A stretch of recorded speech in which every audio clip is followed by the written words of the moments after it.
Olá, o Conexão Poder recebe de forma virtual o especialista em geopolítica, analista Luiz Antônio Peixoto Vale, do canal Checkmate, nosso parceiro aqui no Conexão Poder.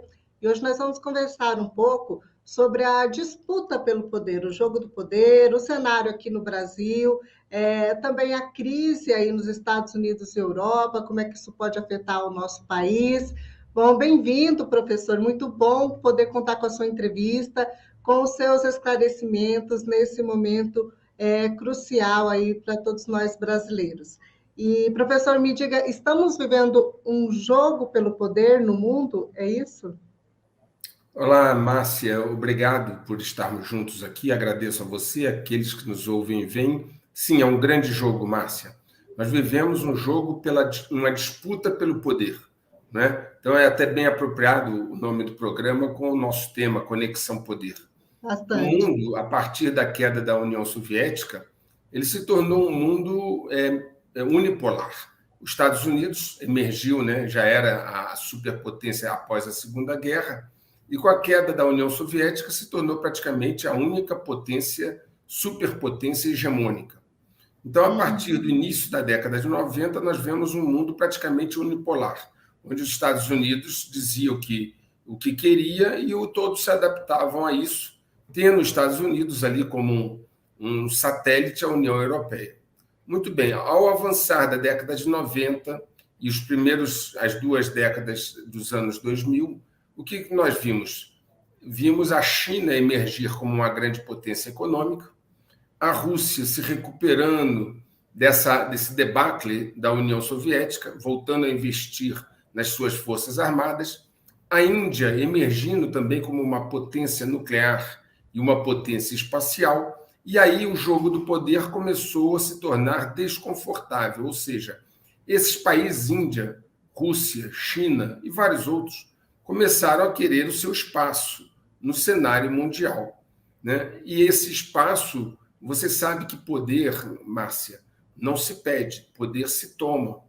Não existe esse negócio de pedir o poder de volta, né? Se você olhar a história da humanidade, os grandes impérios, seja o Império Romano, o Império Britânico, caíram após guerras, né, sucessivas. Então, o que começou a acontecer? China, Rússia, Índia e outros, né, pleiteando um maior protagonismo na cena mundial. Então, com isso, nós chegamos agora à atualidade, onde a Rússia, já há pouco tempo atrás, havia intervido no conflito na Síria para manter o governo sírio lá, de Bashar al-Assad, que o Ocidente preferia que o Bashar al-Assad caísse na Síria. A Rússia interviu e manteve ele lá e está lá até hoje, né? Um país conflagrado. No Iêmen, a gente vê esse mesmo tipo de confrontação entre o Ocidente e o Oriente. Nós chamamos isso, Márcia, de guerras proxy, guerras por procuração. Okay? E já há muito tempo há uma guerra contra o Ocidente, usando técnicas de guerra de quinta geração, que inclui o campo informacional, o campo cibernético, né? Onde eles procuram naturalmente desestabilizar o Ocidente. Isso é normal, isso faz parte de qualquer estratégia de guerra. E esse questionamento deles, essa colocação, essa preocupação deles de assumir um protagonismo, que, sobre muitos aspectos, é até lícito, é normal que haja uma disputa, está se tornando agora uma guerra muito mais quente. Eu gostaria de dizer que nessas técnicas de guerra de quinta geração, há sempre um ataque à base econômica do seu alvo, porque sem dinheiro você não faz guerra. A União Soviética caiu não no campo de batalha. O Pacto de Varsóvia era mais forte em muitos aspectos que a OTAN na época.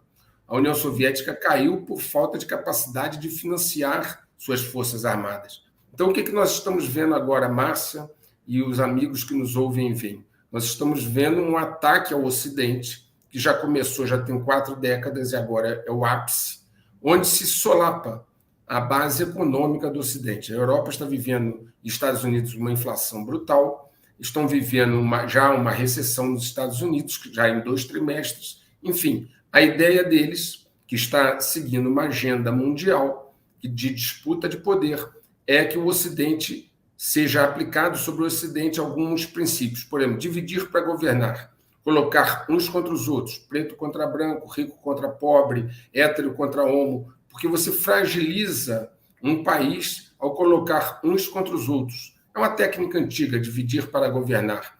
A outra é que você crie uma situação, espere uma reação e para oferecer uma solução. E aí entra nisso aí o The Great Reset, tão pregado por Klaus Schwab, do Fórum Econômico Mundial. Então, nós vivemos basicamente uma disputa de poder hoje, onde lá na China está ocorrendo um evento muito importante essa semana, que é o 20º Congresso do Partido Comunista Chinês, que deve dar a Xi Jinping um terceiro mandato. Ele já teve 2 mandatos, terá provavelmente um terceiro. E na Rússia, Putin ele é hegemônico, ele tem o controle do país, promovendo, então, essa questão da Ucrânia, que não vai acabar tão cedo. Né? Todos pensavam que, com as sanções econômicas contra a Rússia, ela tivesse uma queda muito grande na sua economia e, com isso, paralisasse a guerra. Não é o que se viu. As sanções estão afetando mais a Europa do que a própria Rússia, porque ela recanalizou suas exportações para a Índia, para a China, para países do Oriente Médio. O próprio Brasil passou a comprar mais fertilizantes, etc. E ela, então, está tendo superávit sem problema algum. Nós vivemos, basicamente, Márcia, uma disputa de poder que agora, no Oriente Médio, até deixou os conflitos do Oriente Médio, Israel com o Irã, Síria, Iêmen e várias outras situações no segundo plano, e abrange agora a Europa, Estados Unidos e América Latina num ataque de guerra de 5ª geração para solapar a sua economia.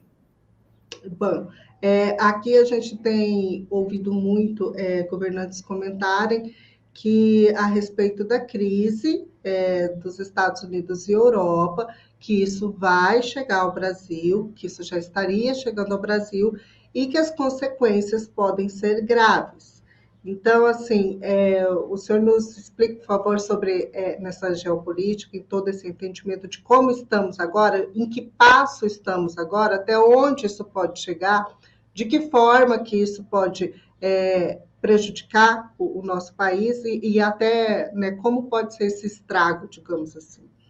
Olha, Márcia, vamos começar por um conceito básico. A diretora e gerente do FMI, ela deu uma declaração dizendo que em 2023, 1/3 de todos os países entrará em recessão. Nós vimos a China com uma previsão de crescimento que sempre foi de 7%, 8%, 9%. Agora a previsão é abaixo de 3%. Okay? A Europa está numa crise brutal, uma crise energética muito grande, desde que a Rússia cortou o fornecimento de gás para a Europa. A União Europeia, como um todo, além da crise energética, está vivendo um colapso de linhas de suprimento. Vocês devem ter visto lá na França, agora, por esses dias, filas para abastecer de combustível, o que já tinha ocorrido também, né, em Londres. E, além do colapso das linhas de suprimento, há, então, uma inflação galopante, a maior dos últimos 40 anos. Esse contexto de crise energética, inflação galopante, e eles caminhando do outono para o inverno, provavelmente no inverno haverá, segundo todas as projeções, principalmente na Alemanha e no Reino Unido, uma grande quantidade de empresas falindo. Okay? O que está ocorrendo, então, na Europa, e nós vamos depois aos Estados Unidos e chegamos ao Brasil? Nós tivemos um fato inusitado agora. Quando você tem inflação, Márcia, você aumenta os juros para conter demanda.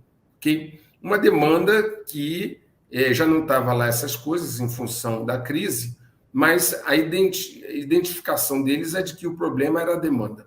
O Banco da Inglaterra, assim como o Banco Central Europeu e outros bancos, começaram a subir os juros acompanhando o Federal Reserve dos Estados Unidos, que fez 3, 4 aumentos continuados de juros nos Estados Unidos. Ora, em dado momento, o Banco da Inglaterra faz a mão contrária. Ele entra no mercado, recomprando títulos do governo e enchendo o mercado de liquidez, através de operações que nós chamamos de flexibilização quantitativa. Ora, por que ele fez isso? Ele mesmo explica. Ele disse que havia risco sistêmico para todo o sistema econômico-financeiro da Inglaterra, porque os fundos de pensão estavam para quebrar. Os fundos de pensão têm uma base da sua carteira em títulos do governo inglês, e eles não estavam conseguindo liquidez para as suas operações, estavam puxando margens. Ora, na hora que o Banco da Inglaterra reconhece risco sistêmico e inverte a mão, entra no mercado colocando dinheiro para que os fundos não quebrem, isso disparou um alarme na Europa inteira, ok? Porque a City de Londres é a sede do poder financeiro mundial, não é Wall Street, é a City de Londres. Eu já falei no meu canal, e sobre esse assunto eu discorri bastante no último vídeo do meu canal, Checkmate Global, no vídeo 108, discorri sobre essa questão do Banco da Inglaterra ter socorrido o mercado, mas já avisando, Márcia, que seria um socorro com tempo determinado. Significa o seguinte: se vocês não se resolverem, vão quebrar porque eu vou ter que parar de socorrer. Isso estabeleceu um alarme na Europa inteira, porque todos nós sabemos que o Credit Suisse, por exemplo, que é um dos maiores bancos da Suíça, está com um rombo de 8 bilhões de dólares. O Deutsche Bank, que é um banco da Alemanha, o maior da Europa, também está com muitas dificuldades financeiras, já pagou várias multas, inclusive, por atividades, digamos assim, atípicas. Então, a Europa começou a ter um problema sistêmico, ao mesmo tempo que se vê forçada, não ela ou o povo, mas os seus governos, que trabalham para um grupo que eu chamo dominadores globais, está lá no meu canal, eu explico os detalhes, eles se veem forçados a ajudar uma Ucrânia sem ter o que dar para a Ucrânia. Okay? Já o Borrell, que é um dos políticos da União Europeia, disse que os estoques de armas da Europa estão praticamente chegando ao fim. E toda a Europa, com esses problemas financeiros, ainda tendo que mandar armas e dinheiro para a Ucrânia. Isso gerou, Márcia, e aqueles que não ouvem, veem uma reação do povo.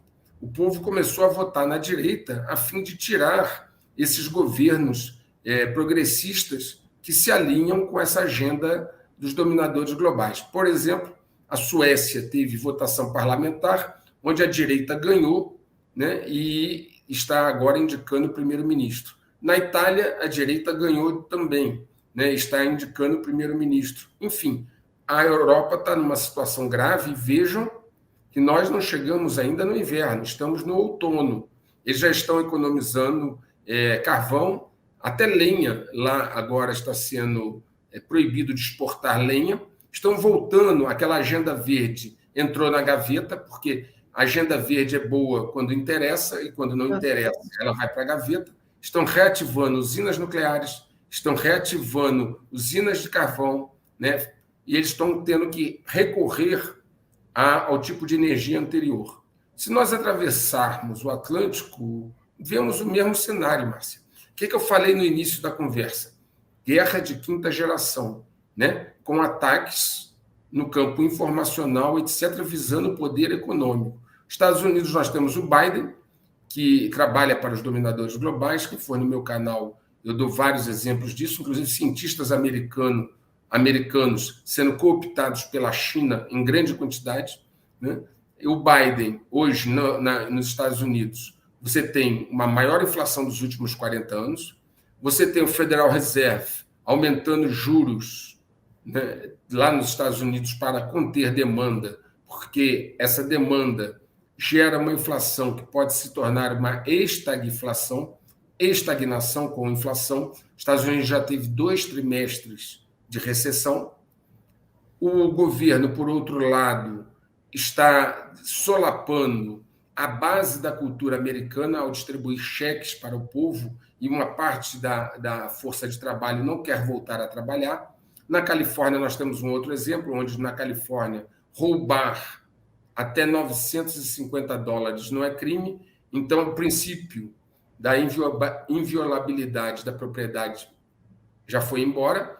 A questão do trabalho como um método de vida já foi embora. Então, os Estados Unidos vive uma crise até de valores, onde todos que acompanham sabem, por exemplo, que o Texas e a Flórida discordam totalmente do governo central de Biden, inclusive enviando para lá os imigrantes, né, Márcia? botando os Exportando a pobreza, né? Exportando não, é importando dentro do próprio país, né? É o E seguinte, passando a pobreza para outro estado. o Texas e a Flórida diz o seguinte: você não criou o problema, Biden, então fica com ele, ok? Então nós temos esse problema. Então tudo leva a crer, Márcia, e essas são projeções de todos os economistas importantes. Eu falo lá no meu vídeo 106, 107 e 108. Eu mostro várias declarações, não sou eu quem estou dizendo, eu cito lá, dou crédito e boto até entre parênteses ou entre aspas, para que fique claro quem está falando. Todos preveem agora uma recessão importante, como eu falei até a diretora do FMI, uma recessão que já está praticamente em andamento. Vejam, a situação da dívida dos Estados Unidos se tornou também inadministrável, Márcia. Os Estados Unidos chegou a 31 trilhões de dólares, o governo, 31 trilhões de dólares, para um PIB que é de 22, 23 trilhões. E mais, se na dívida americana você computar, além do governo, computar as corporações, os governos locais, as famílias, a dívida total chega a 92,4 trilhões de dólares. 92,4 trilhões para um PIB de 21, 22, 23 trilhões é obviamente impagável. E é o que eu disse sempre no meu canal. O meu canal começou falando da desdolarização, ok? Quando você chega a um ponto como esse, não é só os Estados Unidos, a maioria dos países estão endividados, profundamente endividados, e a pandemia fez acentuar esse problema. Para situações extraordinárias, você vai precisar de soluções extraordinárias. Daí a proposição do Fórum Econômico Mundial, que já colocou isso na The Economist, já colocou isso em várias, na Time e outras revistas, falando sobre o The Great Reset, a reinicialização de todo o sistema. Do jeito que está indo lá na Europa e nos Estados Unidos, isso está se tornando uma realidade, porque você tem uma bolha da dívida impagável e uma bolha de ações que também vai estourar a qualquer momento, porque as empresas não estão tendo lucros que justifiquem a valorização das suas ações, como vem ocorrendo. Então, nós temos um quadro, um cenário, Márcia, para esse final de ano e para o ano que vem, de estouro da bolha da dívida, estouro provavelmente do mercado de ações, uma recessão em função do que eu já falei, crise energética, etc., né, que mostram um cenário mundial complexo, onde o governante precisa entender esse cenário geopolítico. E eu vou voltar a dizer, tudo isso que eu estou dizendo está repleto de evidências e contextualizações feitas por autoridades internacionais que estão lá no meu canal. É só pegar os últimos 4 vídeos, 3, 4 vídeos. Então, veja bem, Márcia, como isso vai repercutir no Brasil. Imagine o impacto disso na América Latina, que é dependente de capital externo e é dependente do sistema financeiro e econômico. Com retração da economia, você vai ter dificuldades de manter a pauta de exportações. Uhum.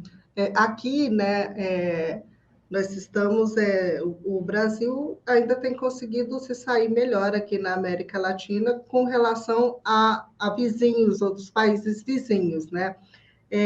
E assim, de que forma que isso pode impactar o país de uma maneira mais grave ou não, dependendo aí do seu governante? Olha, Márcia, o Brasil, eu acho que tem uma das condições mais confortáveis do mundo, ok? Porque é um país rico em commodities, né? Que serão muito necessárias nesses momentos, inclusive se eclodir uma guerra mais generalizada no hemisfério norte. Todavia, isso não nos faz imunes, Márcia. Existe às vezes, muito ufanismo que pensa que o Brasil é uma ilha. O Brasil não é uma ilha. Eu vou dar exemplo. O Brasil, nos últimos 40 anos, foi desindustrializado. A indústria de transformação no Brasil voltou aos níveis da década de 40, respondendo por 1,7%, 1,8% do PIB. Então, o Brasil voltou à década de 40, na questão da indústria de transformação. E, além de ser desindustrializado, o Brasil também, as empresas passaram por um processo de desnacionalização. Eu não preciso contar a vocês, até o pessoal Mato Grosso, do agronegócio, etc., quantas empresas estão ligadas hoje a estrangeiros. né? Aliás, se você pensar nas grandes empresas do agronegócio, principalmente as que lidam com commodities, como uma Bunge, uma Cargill, não são brasileiras, uma Dreyfus, não são brasileiras. Então, o Brasil passou por um processo de desnacionalização e desindustrialização, voltando a ser um país altamente dependente do agronegócio na sua balança comercial. Claro que ninguém vai parar de comer, então o Brasil ainda terá sempre um mercado para exportar. Todavia, essa demanda pode diminuir substancialmente. Okay? Vou dar um exemplo. A China tem os maiores estoques de alimento do planeta. Ela já veio se preparando para essa guerra, para essa confusão, fazendo estoque de alimentos, fazendo estoque de terras raras, de minerais estratégicos, etc. Okay? Quando há uma retração a nível mundial, o Brasil não exporta só para um país, exporta para vários países. E essa retração faz com que os países diminuam naturalmente as suas compras, até porque senão não teriam com que pagar. Então, o Brasil não é uma ilha. Mas essa questão não é a mais relevante, Márcia. O mais relevante é que o Brasil depende de capital externo para financiar a sua dívida. O Tesouro Nacional, ele vende títulos para pagar aqueles que estão vencendo. Se ele não vender títulos novos, ele não paga os que estão vencendo e entra em default. E essa venda de títulos do Tesouro Nacional depende do grande capital e do grande capital externo. Uma situação em que o capital flua, por exemplo, o dólar está se valorizando em relação às principais moedas do planeta. Por quê? Porque com o aumento de juros nos Estados Unidos, o dólar começou a fluir de volta para os Estados Unidos. E isso o fortalece. Okay? Nós, aqui no Brasil, por um lado, somos beneficiados, porque torna as nossas exportações mais baratas, mas, por outro lado, torna o serviço da nossa dívida muito mais caro. Okay? Então, esse contexto pode tornar o nosso próximo, final desse ano já, novembro e dezembro, e o próximo ano, um ano bem difícil para o Brasil. Mas, volto a dizer, o Brasil tem condições melhores que as dos outros países.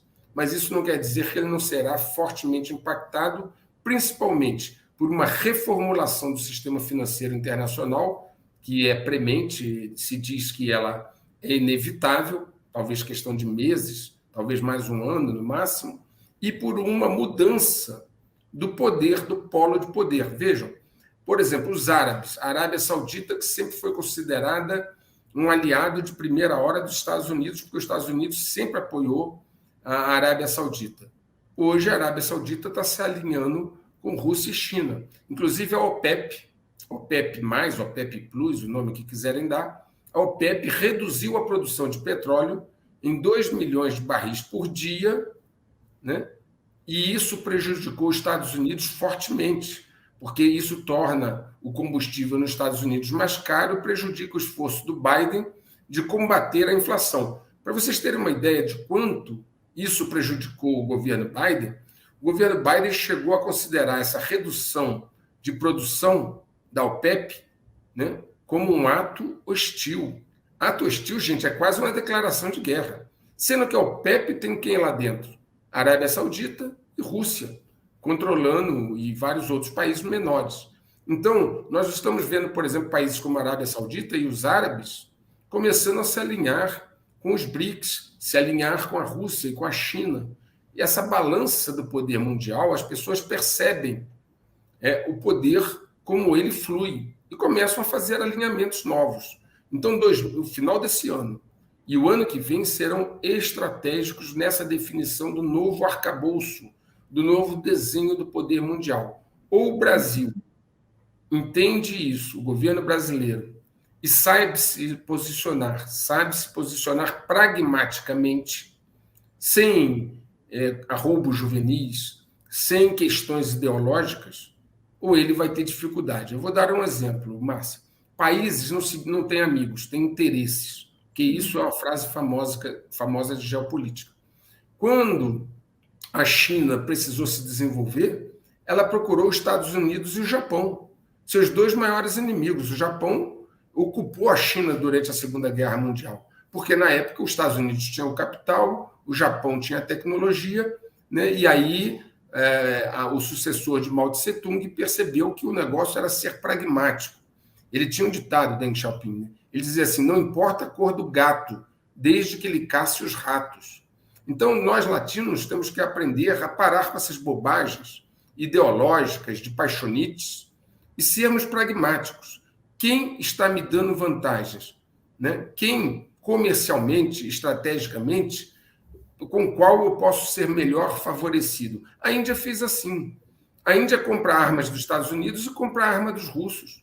Compra arma de qualquer um, desde que ofereça vantagens. O resultado é que a China se tornou independente em 1947, depois da Segunda Guerra Mundial, e hoje é uma potência nuclear e é uma potência espacial. O Brasil tem 200 anos de independência e não é potência nem militar e muito menos espacial. Okay? E quem não tem força militar no cenário mundial não tem direito a falar muito. Um exemplo foi o que aconteceu com a Ucrânia. Ela abriu mão do seu arsenal nuclear e agora está aí pagando preço. O mundo não é governado, a ONU não é guiada pelo Conselho Alimentar ou pelo Conselho de Saúde. Ela é guiada pelo Conselho de Segurança, que só tem 5 membros, que realmente podem ter importância e vetar. São as 5 potências nucleares da época. O resto está ali fazendo figuração, os outros 10 membros, porque não tem poder de veto. Então, desde que o mundo é mundo, Márcia, sendo muito pragmático e muito claro, manda quem pode e obedece quem tem juízo. E manda quem pode quem tem arma. Porque não adianta você ter alimento ou ter água, porque se eu tenho arma, eu tomo de você e acabou. Então, nós temos que ser latinos, temos que ser um pouco mais pragmáticos, um pouco mais frios. E o Brasil, com todo o seu potencial, ele tem o que barganhar. Ele tem como se posicionar de uma maneira mais inteligente, para que ele se torne, talvez, no futuro, e seja ouvido no futuro como uma Índia, que tem 70, 80 anos de independência, ela é ouvida. Todo mundo ouve a Índia, sabe que ela é uma potência nuclear e precisa ouvi-la. E no Brasil não é o caso. Por quê? Porque nós não temos a expressão do poder armado. Então, essa situação que eu estou dando geopolítica é uma disputa de poder, ok? E nunca se teve disputas de poder sem algum atrito do ponto de vista das armas. E o Brasil, obviamente, não importa quem seja o presidente, vai sentir um impacto muito forte dessa situação geopolítica mundial. E é claro que quando esse impacto vier, vão atribuir a culpa dele a alguém.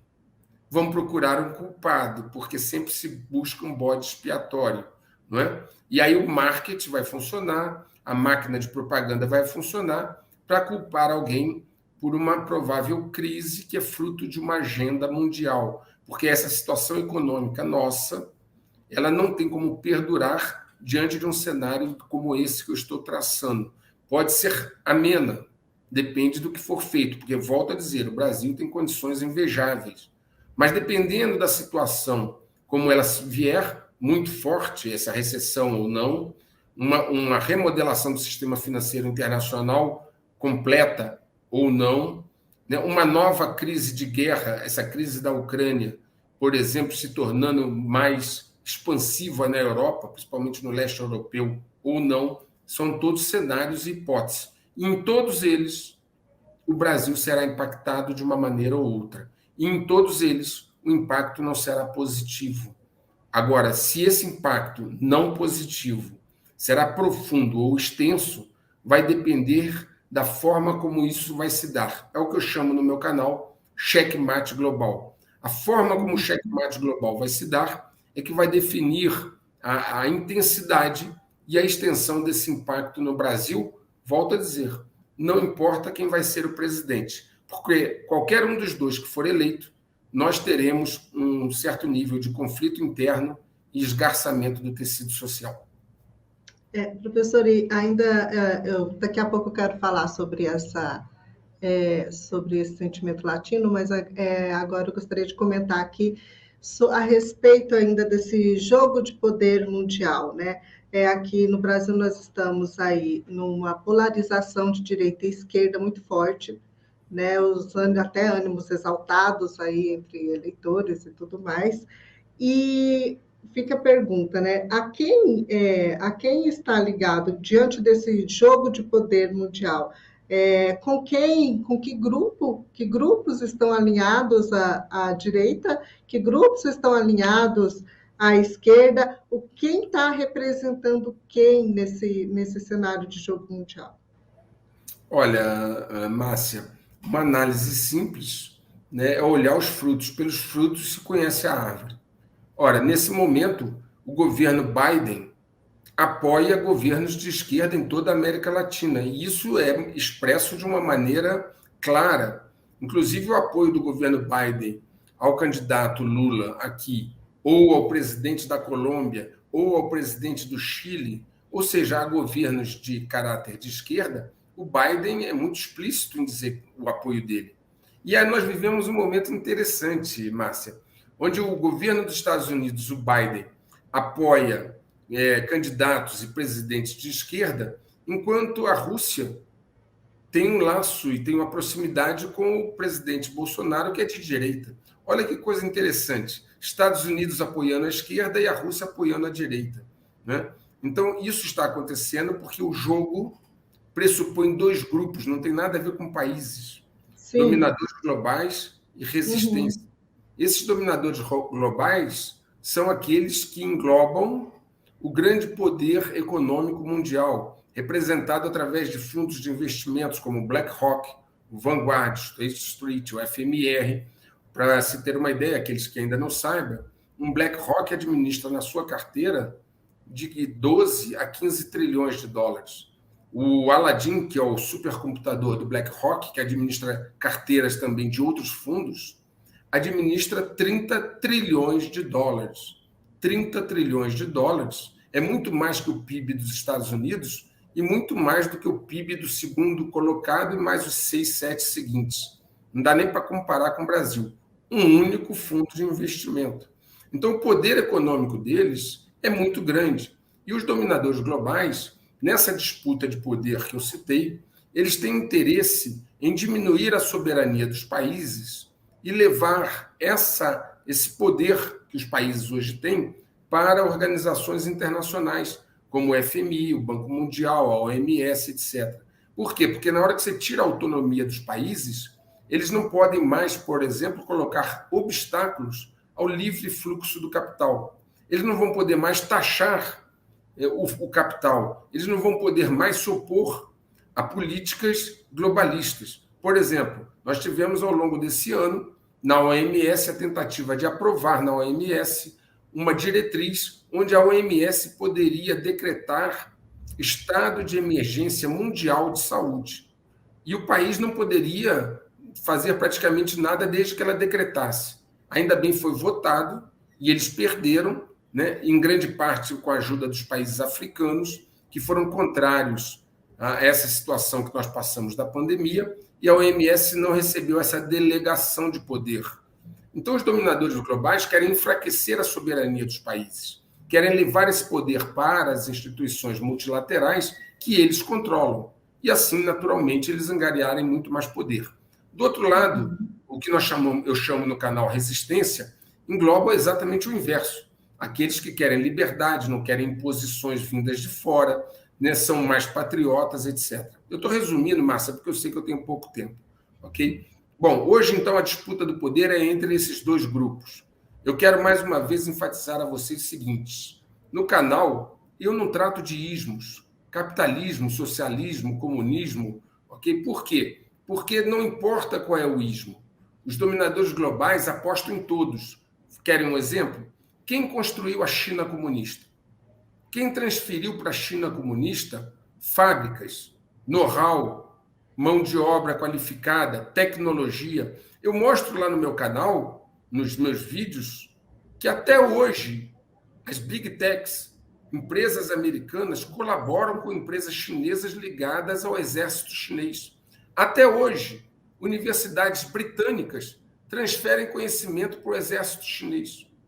Por que os capitalistas construíram uma China comunista? Então, não é questão de ismos, isso aí é algo já superado, isso é, até certa forma, romântico e ingênuo. Eles, os dominadores globais, apostam nos dois. Mas se o comunismo oferece mais vantagens porque detém mais controle sobre a população, eles vão investir lá, como investiram na China, como no exemplo que eu estou dando. Então, esses dois grupos têm interesses divergentes, dominadores globais e resistência. E a América Latina, vindo para o nosso caso, é hoje um dos pontos de disputa mais quentes. E aí, em particular, o Brasil, porque eles já tomaram, Márcia, e aqueles que nos ouvem veem, eles já tomaram o México, a Nicarágua, Colômbia, Venezuela, Peru, Chile, Argentina, assim para citar alguns. Aqui no Brasil só falta, na América Latina só falta o Brasil de grande, né? Não vou falar Uruguai, Paraguai, porque não Esse tem é o interesse, então. O Brasil é o interesse do momento. total. E essa eleição, ela é fundamental. Márcia, eu vou dar um exemplo.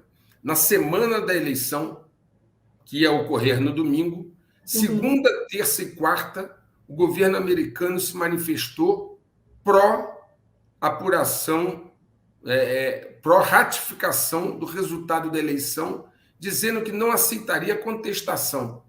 Veja bem, vou repetir. Na segunda-feira, vou dar mais detalhes lá nos meus vídeos do canal, tem todos os detalhes. Na segunda-feira, não me lembro se foi o Departamento de Estado ou a Casa Branca, disse que estava acompanhando as eleições no Brasil, semana do primeiro turno, que estava acompanhando as eleições no Brasil com muito interesse e preocupação e que teria que haver respeito à democracia, segunda-feira.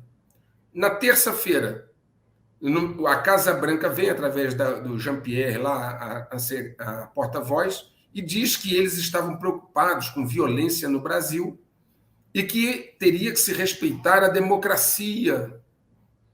Na quarta-feira, 3 dias seguidos, na quarta-feira, o Senado dos Estados Unidos aprova uma resolução proposta pelo senador Bernie Sanders e mais 4 democratas.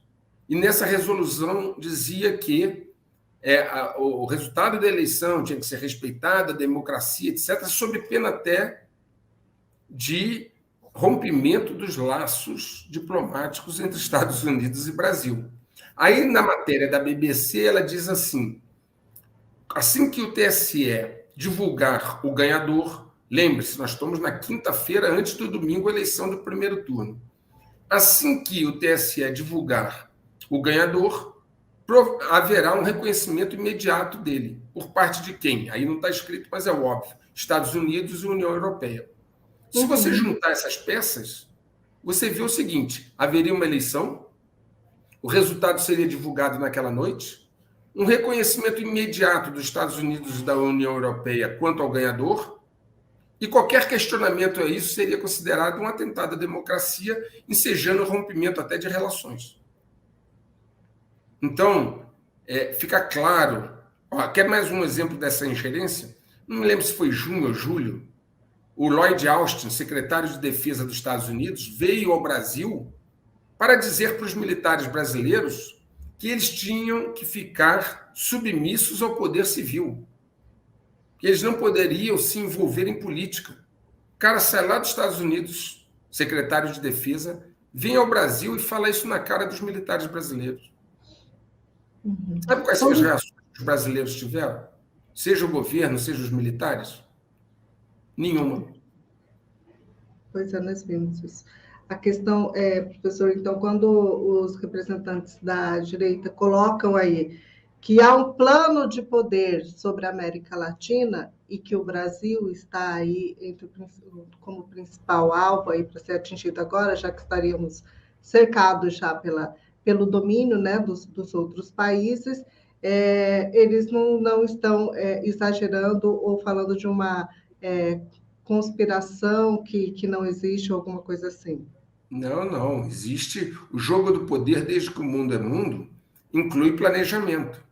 Planejamento, sigilo e fator surpresa. E não há dúvida nenhuma que o Brasil, como parte da América Latina, como parte desse jogo, está sofrendo um ataque de guerra de quinta geração já há 4 décadas, que implementou essa agenda que está aí agora, onde brasileiros contra brasileiros, ódio, rancor, tudo isso é fruto de uma agenda que veio sendo implantada ao longo de 4 décadas, especificamente a partir de 1982, e eu conto esses detalhes lá no canal. A partir de 82, eles resolvem que o Brasil não seria o local adequado para se criar a cultura que eles queriam, os dominadores globais, e eles começam, então, a desmontar o Brasil a partir de 82.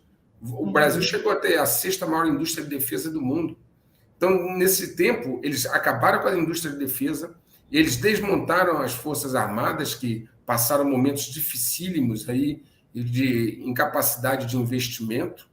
Para vocês terem uma ideia, o submarino brasileiro está com 31 anos de atraso, submarino nuclear brasileiro está com um atraso de 31 anos para ser lançado.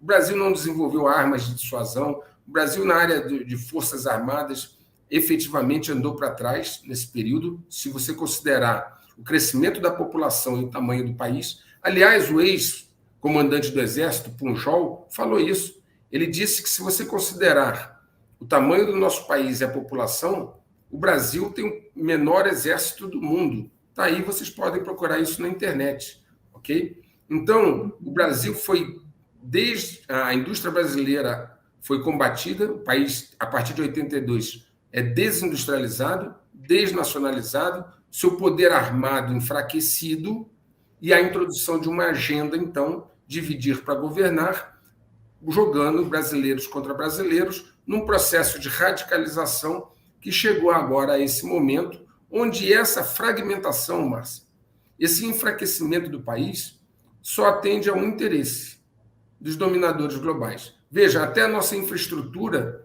está sendo entregue a eles. Hoje, o setor elétrico, por exemplo, paulista, privado, é todo chinês. Nós temos áreas vitais, mesmo no agronegócio, em Mato Grosso. Considere o tamanho das multinacionais e o tamanho das empresas nacionais. Você vai ver que o Brasil hoje está na mão de estrangeiros. Sim. Ainda nessa coisa nessa situação de jogar essa tarefa, né, desse jogo, de jogar uma parte da população contra outra parte da população, a gente vê que hoje, nessa polarização que nós estamos vivendo, o voto é muito emocional, né? É muito do que eu não gostei do que ele falou, eu não gostei o gesto que ele fez, aquela declaração tal. É um voto muito emocional. A gente vê pouco voto racional, assim, num parâmetro total. Nessa sua avaliação, o brasileiro, o eleitor brasileiro, ainda é muito ingênuo politicamente, não se dá conta do macro, é isso que nós estamos vivendo, ainda não se dá conta desse macro? Teria que ser mais racional, deixar esse sentimento latino aí para fazer a escolha ali tecnicamente? Sim, sim. Ele desconhece muitos fatores de geopolítica. Ele esquece que a geopolítica tem um impacto muito forte na sua vida. Eu diria que 80% da sua vida é oriunda de fatores externos e não internos. Ele pensa que quem manda são fatores internos e não são. Eu vou dar um exemplo mais uma vez. No Réveillon de 2019 para 2020, todos estavam felizes e comemorando. 2020, todas as projeções econômicas para 2020 eram de um PIB superior a 2%, o país crescendo, uma maravilha. Todo mundo no dia 31 para 1º de janeiro de 2020 comemorando. 3 meses depois estava todo mundo de máscara, preso em casa, seguindo lockdown, aqui em Brasília ainda com toque de recolher às 22 horas. Isso foi uma decisão do governo brasileiro? Não. Todos sabem, inclusive, que o presidente, à época, era contrário a tudo isso. E teve que engolir. Porque a agenda externa vem e se impõe. Né? Nós precisamos passar a ser menos emotivos e mais pragmáticos. Entender o movimento mundial de forma fria. Porque o não entendimento faz com que você não se prepare para as situações. Quer ver um outro exemplo, Márcia? Ao longo desses 3 anos e 10 meses, o presidente brasileiro, Jair Messias Bolsonaro, perdeu o poder, não o cargo. O cargo não tem nada a ver com poder. Poder é uma coisa, cargo é outra. Você recebe um diploma eleitoral que te dá o direito de exercer o poder. Exercer poder é outra coisa. Ora, o presidente brasileiro não consegue exercer o poder. Ele faz um decreto, o Supremo suspende. O presidente da Anvisa faz o que quer, bota uma carta esculhambando o presidente, acontece nada. A Petrobras resolve não baixar o preço do diesel, o presidente consegue baixar o da gasolina, diminuindo impostos, mas não conseguiu que a sua vontade, junto a uma empresa onde o governo federal é majoritário, que a vontade dele prevalecesse. Enfim, nem na Polícia Federal hoje o presidente consegue mandar mais, ok? O ministro da Justiça mandou a Polícia Federal apurar essa questão dos institutos de pesquisa e o ministro lá do Supremo falou, não vai apurar nada e acabou. Então, o problema não é cargo. Não confundam cargo com poder. Aliás, muitos dos que mandam no mundo não têm cargo algum.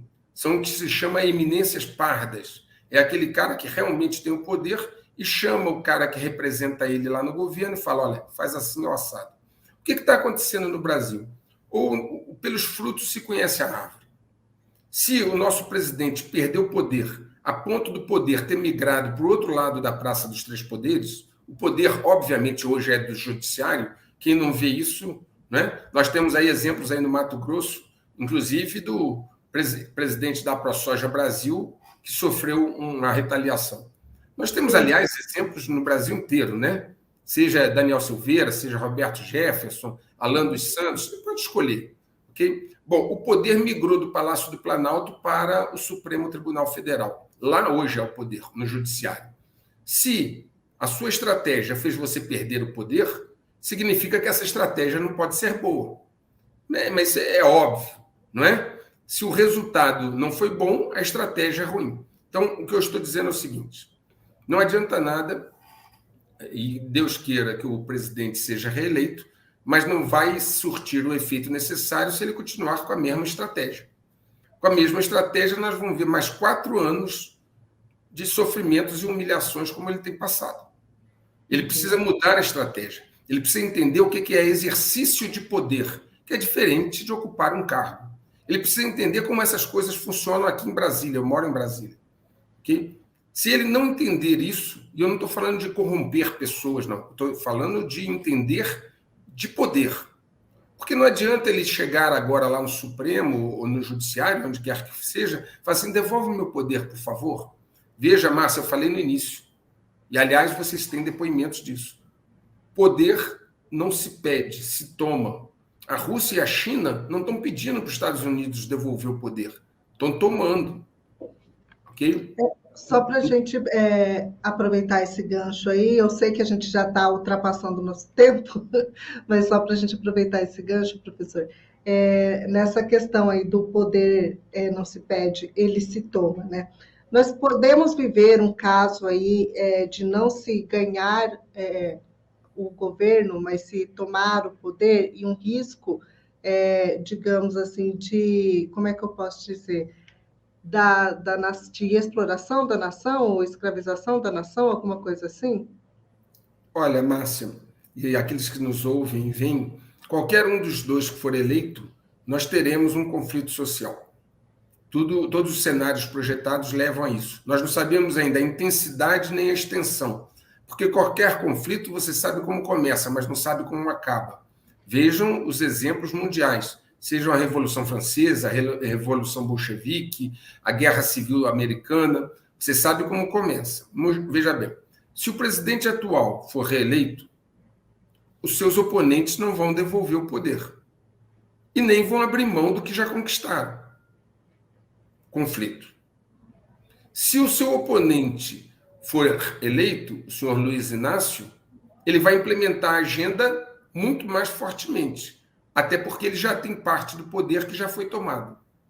E aí, a população brasileira, que é eminentemente, majoritariamente patriota, conservadora, quer manter os costumes de família, religião, etc., tende, numa situação normal, exceto se for excessivamente complacente e pacífica, tende a reagir. Confronto. Então, veja que nos dois cenários, os dois cenários levam a um determinado nível de conflito. Qual é a extensão e a profundidade dele? Volto a dizer, vai depender de vários fatores, inclusive dessa índole brasileira de ser excessivamente cordial ou até cúmplice. Porque quem se mantém quieto, quando está sendo ofendido ou injustiçado, acaba sendo cúmplice do erro. Uhum. Professores, para a gente finalizar, nós estamos aí nessa eleição, né, já no segundo tempo do segundo round, já estamos aí no fim, já estamos quase no dia D. Aproveita aí e peça aí qual que é a mensagem que o senhor deixa aí para a população nesse momento. Eu peço a todos que olhem o que está acontecendo no mundo. Está muito claro. Eles nunca fizeram segredo de onde querem chegar. Muitas pessoas têm dito assim: o candidato Lula tem falado coisas fortes. É porque ele não está preocupado com os votos, né? Porque senão ele não estaria falando, né? Procurem olhar o que está acontecendo no Oriente Médio, na Ásia, Eurásia, né? Aí na parte da Eurásia, que vocês chamam de Europa, nos Estados Unidos, vocês vão ver um padrão acontecendo dentro de uma disputa de poder com técnicas de guerra de quinta geração. Você, meu amigo, minha amiga, que quer se proteger, quer passar por essa travessia, por essa mudança de disputa de poder com menos danos, você precisa se informar, separar o joio do trigo, porque na internet está coalhado de desinformação, está coalhado de análises apaixonadas, que qualquer pessoa apaixonada perde o bom senso da imparcialidade, e a internet está lotada disso. E você precisa, então, ter informação, não abrir mão do seu discernimento, mesmo que o seu discernimento te leve a uma conclusão contrária ao que você acredita, e tomar decisões de cunho prudencial. Tudo, não há nenhum cenário onde nós não vamos ter turbulências pela frente. Nenhum cenário projetado. Eu tenho lá no meu canal vídeos onde eu explico como são projetados cenários, né, com as técnicas de análise de dados, as matrizes de decisão. E esses cenários são projetados com uma massa de dados muito grande que você hoje tem na Dark Web e na própria web. Hoje você tem acesso a 4 trilhões de metadados, ok? E isso jogado no supercomputador gera cenários que têm hoje em torno de 96% de precisão. Então, todos os cenários projetados levam a turbulências, porque disputa de poder amigável na história da humanidade entre superpotências não houve, ok? Então, se você é sabedor disso, se informa, separa o joio do trigo, o certo do errado, com discernimento, você vai ter condições de tomar decisões, inclusive quanto à sua empresa. Decisões de planejamento estratégico que toda empresa deve ter. Toda empresa tem que fazer planejamento estratégico, né? Matriz SWOT, etc. Mas se você não se informar, depois você vai dizer que isso era imprevisível, que foi pego de surpresa. Eu escrevi artigos em 2019 falando dessa crise. 2019. Eu dizia que não era uma questão de se, mas de quando. De quando? Publicamos esses artigos aqui. Pois é. Então, é só o que eu posso deixar para vocês. É uma mensagem de se informem, procurem agir, mais vale uma gota de prática do que um oceano de teoria. Ajam para proteger suas famílias, proteger seus negócios, proteger sua propriedade, o que tiver entenderem necessário, para que mitiguem os danos nessa transição que você querendo ou não vai acontecer. Você querendo, gostando ou não gostando, concordando ou não concordando, o jogo está sendo jogado. Isso não tem nada a ver com a sua vontade. Agora, você tem duas opções. Entender isso, o que está acontecendo, se informar e proteger-se, ou preferir não se informar e aguardar os resultados. Eu sou otimista quanto ao final da história. Mas até chegarmos a esse porto seguro do outro lado, nós teremos que atravessar uma tempestade em mar aberto. E aí não há o que temer se você tiver adotado medidas prudenciais. Agora, se você não adotar nenhuma medida de segurança, aí naturalmente você estará aí sendo jogado pelas ondas de um lado para o outro. Mas volto a dizer, minha mensagem é uma mensagem de fé e otimismo, mas realista. Nós precisamos passar por esse momento para chegar do outro lado, no Porto Seguro. Bom, professor, eu quero agradecer aí o seu esclarecimento sobre esse momento que todos nós vivemos, né, essa travessia, né, sobre esse alerta aí a ter o pé mais no chão, buscar mais aí, né, ao voto mais realista, mais técnico, nesse momento crucial para o nosso país.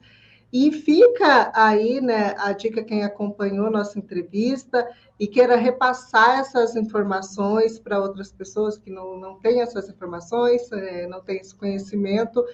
O conhecimento sempre é muito bom a gente poder compartilhar, para a gente também discutir, repensar, analisar e tudo mais, né? Fica a dica que nossa entrevista vai ficar no YouTube e as pessoas podem estar compartilhando todo esse esclarecimento de geopolítica que você passou para a gente hoje.